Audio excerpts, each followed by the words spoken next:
Hare Krishna. So ఈరోజు ఆ మనము ఈ యొక్క పురుషోత్తమ మాసం సందర్భంగా ఈ యొక్క భాగవతం అనేటువంటిది ప్రతిరోజు కూడా మనము చర్చించుకుంటున్నాము. అందులోనూ కూడా కృష్ణ కథ మనం చర్చించుకుంటూ ఉన్నాం. సో ఈ రోజు మనము నిన్న అధ్యాయంలో మనం ఏం చేస్తాము, కంసుని వధ అనేటువంటి అధ్యాయం మనము చూడడం జరిగింది. సో కంసుడి వధ అయిన తర్వాత ఏం జరిగింది, శ్రీకృష్ణ భగవానుడు ఏం చేశారు? సో ఇది మనకి ఇక కృష్ణ బుక్ లో మనకి 44వ అధ్యాయం వస్తుంది అనమాట. ఈ యొక్క అధ్యాయం పేరు కృష్ణుడు గురుపుత్రుని పునర్జీవితుని చేయుట అనేటువంటి ఒక అధ్యాయం అన్నమాట. సో ఏమైంది, కంసుడిని చంపేశారు శ్రీకృష్ణ భగవానుడు. చంపిన తర్వాత వెళ్తారనమాట. దేవకి వసుదేవులు అక్కడ కారాగారంలోనే ఉంటారు. కారాగారంలోకి ఉంటే కనుక అక్కడికి వెళ్తారు. వెళ్ళిన తర్వాత కృష్ణ బలరాములు ఇద్దరు అక్కడే నిలబడి ఉంటారు. దేవకి వసుదేవులు అక్కడే నిలబడి ఉంటారు. వాళ్ళు ఏంటి, కేవలం కన్నీరు కారుస్తూ ఉంటారు, లైట్ గా ఏడుస్తూ ఉంటారు, అంతేగాని ఏమి ప్రతిక్రియ ఏమీ ఉండదు వాళ్ళ దగ్గర నుంచి. ఎందుకంటే కనుక వాళ్ళకి ఎలాంటి భావన వచ్చేసింది ఇప్పుడు పూర్తిగా వచ్చిన, ఎందుకంటే కనుక కంసుని చంపడము అనేటువంటిది మామూలు విషయం కాదు. ఎందుకంటే కృష్ణుడు బలరాముడు కూడా ఎన్నో ఎన్నో లీలలు చేశారు. అంతేకాకుండా మధురాకు వచ్చి కంసుని చాలా అవలీలగానే చంపేశారు మొత్తం. ఇవన్నీ చూసిన తర్వాత వసుదేవుడికి అదే విధంగా దేవకి దేవికి కూడాను ఏమైపోయింది, ఈయనే దేవాది దేవుడు, భగవంతుడు, నారాయణుడు అనేటువంటి భావన ఉండిపోయింది. ఎందుకంటే పుట్టిన వెంటనే కూడా ఏమైంది, ఆయన చతుర్భుజ రూపంలో దర్శనం ఇచ్చారు కదా, అదే భావన వాళ్ళకి. ఆయనతో ఉన్న ఇంటరాక్షన్ ఏంటి, కొంచెం సేపు దేవకి దేవి పుట్టిన తర్వాత వచ్చి ఆవిర్భవించిన తర్వాత కొంచెం సేపు ఆయన ఉంటారు. ఆయన మాటలు, వీళ్ళు ప్రార్థన చేస్తారు, దేవకి వసుదేవులు ఇద్దరును. సో చతుర్భుజ రూపంలో దర్శనం ఇస్తారు. వెంటనే మళ్ళీ చిన్న బాలుడి కింద అయిపోతారు. వెంటనే వసుదేవుడు తీసుకుని వెళ్ళిపోతారు. సో ఆ భావన అన్నమాట వాళ్ళకి.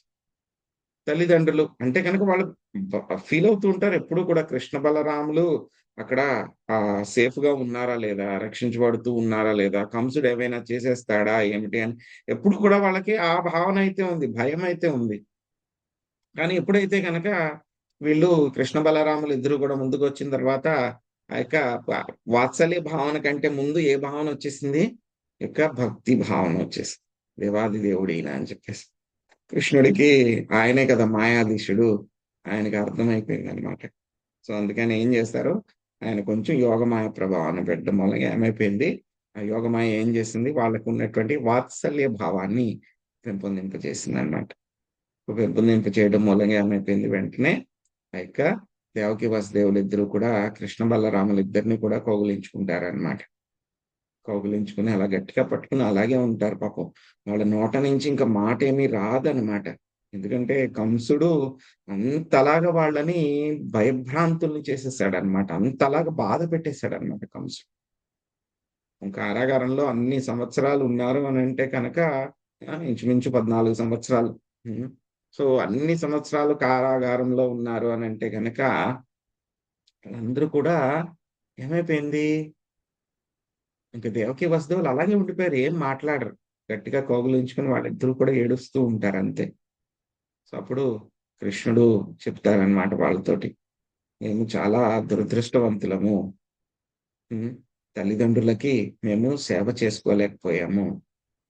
ఉమ్, ఈ యొక్క పరిస్థితుల వలన మేము వేరే వాళ్ళ ఇంట ఉంచబడ్డాము. సో పిల్లలతో ఉండేటువంటి ముఖ్యమైనటువంటి స్టేజ్ ఏమిటి తల్లిదండ్రులకి, ఆ చిన్న పిల్లలుగా ఉన్నప్పుడు వాళ్ళతోటి ఆడుతూ ఉన్నప్పుడు, ఏదో తప్పటడుగులు వేస్తూ ఉన్నప్పుడు పడిపోవడము, ఏదో కొంచెం చిన్న చిన్న మాటలు అవి మాట్లాడడము, పరిగెత్తుకుని రావడము, వాళ్ళు తల్లిదండ్రులను పట్టుకోవడము, ఇలాంటి చిన్న చిన్న లీలలు చిన్నప్పుడు చేసేటువంటివి అన్నమాట. పర్టికులర్ గా ఒక 15 సంవత్సరాల వరకు వాళ్ళు చేసేటువంటివి చిన్న చిన్న పనులు ఉంటాయి కదా, అవన్నీ కూడా తల్లిదండ్రులకి ఎంతో మురిపెము ముద్దు అవన్నీ కూడా కలగజేస్తాయి అన్నమాట. కానీ అవన్నిటిని కూడా మీరు మా చిన్నపిల్లలుగా మేము చేసినటువంటి మా యొక్క బాల్య క్రీడలను గాని, వాటి గురించి దేని గురించి కూడా మీరు చూడలేకపోయారు. అంటే కనుక ఇండైరెక్ట్ గా ఏం చెప్తున్నారు ఆయన, హ్మ్. యశోదామాత యొక్క భాగ్యాన్ని ఆయన పొగుడుతూ ఉన్నారని ఇండైరెక్ట్ గా. యశోదామాత నందమహారాజు యొక్క భాగ్యాన్ని పొగుడుతూ ఉన్నారు. సో కానీ ఏం చేస్తాము, విధివశాత్తు మేము అక్కడ ఉంచబడ్డాము. సో ఆ విధంగా మేము మీకు ఏ విధమైనటువంటి సేవలు కూడా చేయలేకపోయాము ఇప్పటిదాకాను. సో, మమ్మల్ని క్షమించండి అని చెప్పి చెప్తారనమాట. సో, ఆ విధంగా చెప్పిన తర్వాత అక్కడే ఎవరుంటారు? ఉగ్రసేన మహారాజు ఉంటారు. కంసుడి యొక్క తండ్రి అన్నమాట. సో, ఆయన కూడా కంసుడు ఏం చేశాడు? జైల్‌లో పెట్టేశాడు. జైల్‌లో పెట్టేసి తానే రాజు కింద డిక్లేర్ చేసుకొని అక్కడ ఉండిపోయాడన్నమాట. సో, అప్పుడేం చేస్తారు? ఉగ్రసేన మహారాజుని కూడా చెర నుంచి విడిపించి ఏం చేస్తారు? కృష్ణుడు కావాలంటే గనక ఆయనే కూర్చోవచ్చు రాజు కింద. ఎందుకంటే కంసుడిని వధించారు. ఎవరైతే రాజుని వధించారో వాళ్ళే తర్వాత రాజు. కానీ కృష్ణుడు ఏం చేస్తారు? నాకు రాజ్యం వద్దు, ఏమీ వద్దు. సో, అని చెప్పి ఆయన ఏం చేస్తారు? ఉగ్రసేన మహారాజుని ఇదివరకట్లాగానే యొక్క అంధక, వృష్టి, భోజ రాజ్యాలు ఏవైతే ఉన్నాయో వాటిలన్నిటికి కూడా ఆయనే మీరే మహారాజు, మా అందరికీ మీరే రాజుగారు అని చెప్పి ఉగ్రసేన మహారాజుని రాజు కింద చేస్తారనమాట. సో, ఆ విధంగా చేసిన తర్వాత అక్కడ ఉన్నటువంటి రాజులు వాళ్ళందరూ కూడా ఇప్పుడేంటంటే గనక ఉగ్రసేన మహారాజుకి అంత శక్తి లేకపోయినా సరే, కృష్ణ బలరాములు రక్షిస్తూ ఉన్నారు ఉగ్రసేన మహారాజుని. సో, కాబట్టి అందరూ కూడా ఉగ్రసేన మహారాజుకి తల వంచినట్లే అన్నమాట. సో, ఇప్పుడు ఎవరికీ కూడా భయమేమీ లేదింక. ఎందుకంటే గనక కృష్ణ బలరాముల యొక్క అపార శక్తి సామర్థ్యాలను వాళ్ళు చూసారన్నమాట. కంసుడిని ఏ విధంగా వధించారు, కువలయపేడని ఏ విధంగా వధించారు. ఆ యొక్క మల్ల యోధులు ఎవరైతే ఉన్నారో వాళ్ళందరిని కంస, చాణూర, ముష్టిక వీళ్ళందరినీ కూడా ఆయన ఏ విధంగా అవలీలగా వధించారు అవన్నీ కూడా చూసారన్నమాట. సో, ఆ తర్వాత ఏం చేస్తారు? అక్కడే నందమహారాజు ఉంటారు. నందమహారాజు ఉంటే కనుక, నేనిక్కడ మా తల్లిదండ్రులకి ఇంకా కొంచెం సేవ చేసుకోవాలి. సో, మీరు నాకు ఎంతో రక్షించారు. హుహు.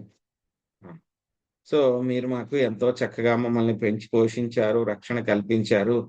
సో, మమ్మల్ని క్షమించండి. కొన్ని రోజులు మా తల్లిదండ్రులకి ఇక్కడ సేవ చేసుకోవాల్సి ఉంటుంది నేను అని చెప్పేసి నందమహారాజుకి చెప్పి, నందమహారాజుకి కూడా ఎన్నో కానుకలు అవన్నీ కూడా ఇచ్చి నందమహారాజుని పంపించడం జరుగుతుందనమాట.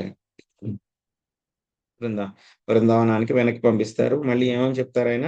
నేను తప్పక బృందావనానికి తిరిగి వత్తును అని వాగ్దానం చేస్తారనమాట.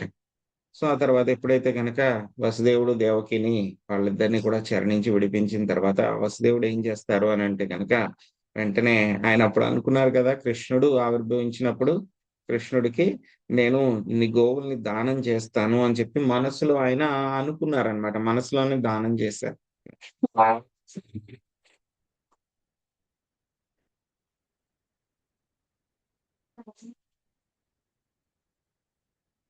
గోవుల్ని దానం చేస్తానని చెప్పి మనస్సులోనే ఆయన సంకల్పించుకున్నారు కదా! సో, కాబట్టి ఆయన ఏం చేస్తారు, ఇప్పుడు కంసుడి చెర నుంచి బయటపడిన తర్వాత మొత్తం బ్రాహ్మణులందరినీ కూడా పిలిపించి, ఆయన ఆ యొక్క గోవులన్నిటిని ఎన్నైతే అనుకున్నారో వాటిలన్నిటిని కూడా ఏం చేస్తారాయన, దానం చేస్తారన్నమాట. ఆ తర్వాత ఉన్నత వంశాల్లో ఉన్నటువంటి వాళ్ళకి ఏం చేయాలి అనంటే గనక, వాళ్ళకి రెండవ జన్మకి చిహ్నంగా వాళ్ళకేం చేయాలి, ఉపనయనం చేయాలన్నమాట. సో, అప్పుడు వాళ్ళ యొక్క పురోహితుడు గర్గాచార్యని పంపిస్తారన్నమాట గర్గమునిని. సో, ఇంతకుముందు కృష్ణుడికి కూడా ఆయన నామకరణం చేయడం కోసం అని చెప్పి వసుదేవుడు ఏం చేస్తారు? గర్గమునిని పంపిస్తారు.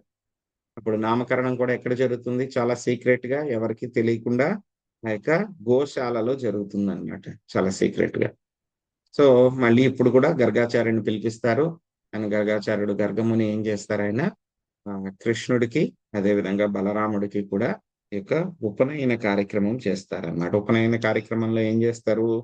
గురువుగారు గాయత్రి మంత్రాన్ని ఉపదేశిస్తారన్నమాట. సో, అప్పటినుంచి కూడా గాయత్రి మంత్రాన్ని వాళ్ళు చదువుకుంటూ ఉండాలి. యాక్చువల్‌గా ఏంటంటే గనక ఇవన్నీ కూడా కృష్ణ బలరాములు భగవంతుడు దేవాది దేవుళ్ళు విష్ణువులు వాళ్ళిద్దరూ కూడా. సో, ఒరిజినల్ విష్ణు కృష్ణుడు, ఆ తర్వాత ఫస్ట్ ఎక్స్‌పాన్షన్ బలరాముడు. సో, వాళ్ళిద్దరికీ కూడా ఇవన్నీ కూడా అవసరం ఏమీ లేదు గాయత్రి ఇవన్నీ కూడా. కానీ ఏంటంటే గనక వాళ్ళు లీల చేయడానికొచ్చారు. సో, వాళ్ళు కూడా ఇది ఈ అధ్యాయంలో మనం కర్మయోగం అధ్యాయంలో కూడా చూస్తున్నాం గదా! సో, నేనైనా సరే ఇక భౌతిక ప్రపంచానికొచ్చి లీల చేస్తూ ఉన్నప్పుడు కూడా ఏవైతే గనక కార్యక్రమాలు చేయాలో, కర్మలు చేయాలో అవన్నీ కూడా నేను చక్కగా నిర్వర్తిస్తాను. లేకపోతే జీవులందరూ నన్నే పాటిస్తారు అని చెప్పేసి చెప్పారు గదా! ఆయన. సో, కాబట్టి ఏం చేస్తారు కృష్ణ బలరాములిద్దరూ కూడా ఇక ఉపనయన కార్యక్రమం చేసుకుంటారనమాట. సో, ఉపనయనం అయిపోయిన తర్వాత ఏం చేయాలి? మళ్ళీ ఆధ్యాత్మిక విద్య కోసం ఇప్పటిదాకా కూడా ఇంత పెద్దవాళ్ళు అయిపోయారు కృష్ణ బలరాములు. అయినా సరే ఇప్పటిదాకా కూడా వాళ్ళకేమి ఆధ్యాత్మిక విద్య పొందడానికి అవకాశం ఏమీ లేదనమాట అక్కడ. ఎందుకంటే ఎలా ఉన్నారక్కడ? నందమహారాజు దగ్గర వైశ్య కింద ఉన్నారాయన. ఇప్పుడేంటంటే గనక ఆయన క్షత్రియుడు కదా ఇప్పుడు. సో, కాబట్టి విద్య నేర్చుకోవాలి. ఆధ్యాత్మిక విద్య నేర్చుకోవాలి. విద్య నేర్చుకోవడానికి ఆయన ఎక్కడికి వెళ్తారు? ఉజ్జయిన్‌కి వెళ్తారన్నమాట. ఉజ్జయిన్‌లో సందీపని ముని అని చెప్పి ఉంటారు. సో, ఆయన దగ్గరికి వెళ్లి అక్కడే గురువుగారు గురుకులంలో ఉండి అక్కడే విద్య నేర్చుకోవాలి. గురుమాత చూస్తూ ఉంటారు. పిల్లలందరికీ కూడా కేర్ తీసుకుంటూ ఉంటారు. గురువుగారు విద్య అంతా కూడా నేర్పుతూ ఉంటారన్నమాట.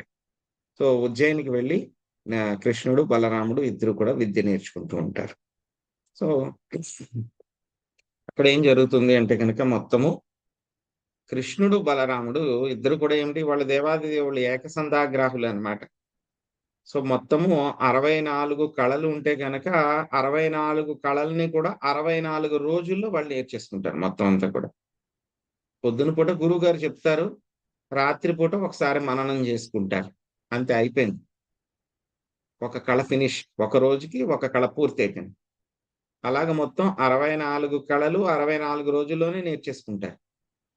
సో, సందీపని ముని వాళ్ళ భార్య ఇద్దరు మాట్లాడుకుంటూ ఉంటారు గదా! గురువులు వాళ్ళకేముంటుంది ఇంకా ఎలా ఉన్నారు? శిష్యులు ఎలా ఉన్నారు? అని చెప్పి వాళ్ళు మాట్లాడుకుంటూ ఉంటే గనక అబ్జర్వ్ చేస్తూ ఉంటారన్నమాట. కృష్ణుడు, బలరాముడు రోజుకి ఒక్కొక్క కళను పూర్తి చేసేస్తూ ఉన్నారు వాళ్ళు. వీళ్ళెవరు సామాన్యులు కాదు వీళ్ళు. వీళ్ళిద్దరూ కూడా సామాన్యులు కాదు. భగవత్ సంభూతులు వీళ్ళిద్దరూ కూడాను. దైవమే వీళ్ళిద్దరూ కూడా అని చెప్పి వాళ్ళు అనుకుంటూ ఉంటారు. ఇప్పుడు కూడా ఉజ్జయినికి వెళ్తే కనుక అక్కడ సందీపన్ ముని ఆశ్రమం అని ఉంటుందన్నమాట. అక్కడికి వెళ్ళొచ్చు. అక్కడ మొత్తం అంతా కూడా చాలా బాగా గ్రాఫికల్‌గా పెట్టారన్నమాట. మొత్తం 64 కళలు ఏమేమిటి అని చెప్పి పెట్టారు. సో, వాటి గురించిన డిస్క్రిప్షన్ మనకి ఇక కృష్ణ బుక్‌లో కూడా అదే విధంగా భాగవతంలో కూడా ప్రభుపాద్ గారు రాయడం జరిగిందన్నమాట. సో, రకరకాల కళలుంటాయి. సో, పువ్వుల్ని ఎలా కట్టాలి? అదే విధంగా ఆహ్, చిన్నయి 1, 2 చెప్తూ ఉన్నా. సో, రకరకాల మణులుంటే కనుక వాటిల్ని ఎలా పరీక్షించాలి? ఆ తర్వాత ముగ్గులు ఎలాగ పెట్టాలి? ఎలాగ అలంకరించాలి? తాళం ఎలాగ వాయించాలి? గానం ఎలాగ చెయ్యాలి? తాళాల్ని ఎలాగ గుర్తించాలి? రకరకాల ఆభరణాలను ఎలాగ చేసుకోవాలి? సో, మొఖం పైన ఇక డిజైన్స్ అవన్నీ పెట్టుకునేవన్నీ ఎలా పెట్టుకోవాలి? ఆ తర్వాత శబ్ద విద్య అనమాట. అంటే శబ్దంతోనే మనము మ్యూజిక్ ఎలాగ చెయ్యాలి? సో, ఇలాగ కేశాల్ని ఎలాగ అలంకరించుకోవాలి? ఇంద్రజాల విద్య ఏమిటి? ఆ తర్వాత మహేంద్రజాల వేరే వాళ్ళని మనం ఎలాగా చేసుకోవాలి? నియంత్రించాలి? సో, అదే విధంగా ఏమిటి రకరకాల వాయిద్యాల్ని ఎలాగ వాయించాలి? ఎలాగ అధ్యయనం చేయాలి? వ్యాకరణం అంటే ఏమిటి? చిత్రకార లిపి అంటే ఏమిటి? సో, అలాగ మొత్తము 64 కళలున్నాయన్నమాట. వాటిలనన్నిటిని కూడా మొత్తం కృష్ణుడు, బలరాముడు ఇద్దరు కూడా 64 రోజుల్లో పూర్తి చేసేసుకున్నారు. సో, వీళ్ళిద్దరూ కూడా ఇంతలాగా ప్రతిభా పాటవాలు ప్రదర్శిస్తూ ఉంటే గనక సందీపన్ ముని వాళ్ళ భార్య ఇద్దరు కూడా వాళ్ళు మాట్లాడుకుంటూ ఉంటారన్నమాట. వీళ్ళిద్దరూ సామాన్యులు కాదు. ఆ! దేవతా స్వరూపాలే వీళ్ళు అని చెప్పి వాళ్ళిద్దరూ మాట్లాడుకుంటూ ఉంటారన్నమాట. సో, ఎప్పుడైతే గనక మొత్తం 64 రోజుల్లో విద్య అంతా కూడా పూర్తయిన తర్వాత అప్పుడేం జేస్తారు అంటే గనక గురువుగారు మా విద్య పూర్తయింది. సో, ఇంక మాకు వెళ్ళడానికి అనుమతినివ్వండి. అనుమతినిచ్చే ముందు మాకు గురుదక్షిణ కింద మేము ఏం చేయాలో చెప్పండి. మీకేమివ్వాలి చెప్పండి అంటారండి. అప్పుడు అంతకుముందే గురుదక్షిణ కోసం అని జెప్పేసి సందీప్ ముని వాళ్ళ భార్యతోటి చర్చిస్తారన్నమాట. చర్చించిన తర్వాత ఆయన అడుగుతారన్నమాట. మా యొక్క కుమారుడు ఏమైంది ఒకసారి ప్రభాస క్షేత్రానికి వెళ్ళాము. వెళ్ళినప్పుడు వాడు సముద్రంలో మునిగిపోయాడు. చనిపోయాడు. మా యొక్క కుమారుడిని తీసుకొచ్చి మాకివ్వండి. ఎందుకంటే మాకు తెలుసు మీరు సామాన్యులు కాదు. చాలా శక్తివంతులు. హ్మ్. సాక్షాత్తు భగవంతుడే అయ్యుండొచ్చు. కాబట్టి మాకివ్వండి అని జెప్పి చెప్తారు. సో, వెంటనే కృష్ణుడు, బలరాముడు కూడా గురువుగారు అడిగారు గదా! ఇంక తిరుగులేదింక. గురుదక్షిణ ఇవ్వాల్సిందే ఇంక. సో, అందుకని వెంటనే కృష్ణుడు, బలరాముడు ఇద్దరు కూడా ప్రవాస క్షేత్రానికి వెళ్తారు. ప్రవాస క్షేత్రానికి వెళ్ళిన తర్వాత అక్కడ సముద్రుడిని పిలిపిస్తారనమాట. సముద్ర దేవతను పిలిచి, "మా గురువుగారి యొక్క కుమారుడు కొన్ని రోజుల క్రితము ప్రభాస క్షేత్రంలో మునిగిపోయాడు. కాబట్టి మా గురువుగారి యొక్క కుమారుడిని తీసుకొని రండి" అని జెప్పి చెప్తారనమాట. అప్పుడు సముద్రుడు అంటారు, "లేదు, లేదు నా దగ్గరైతే లేడు. మీ గురువుగారి యొక్క కుమారుడు.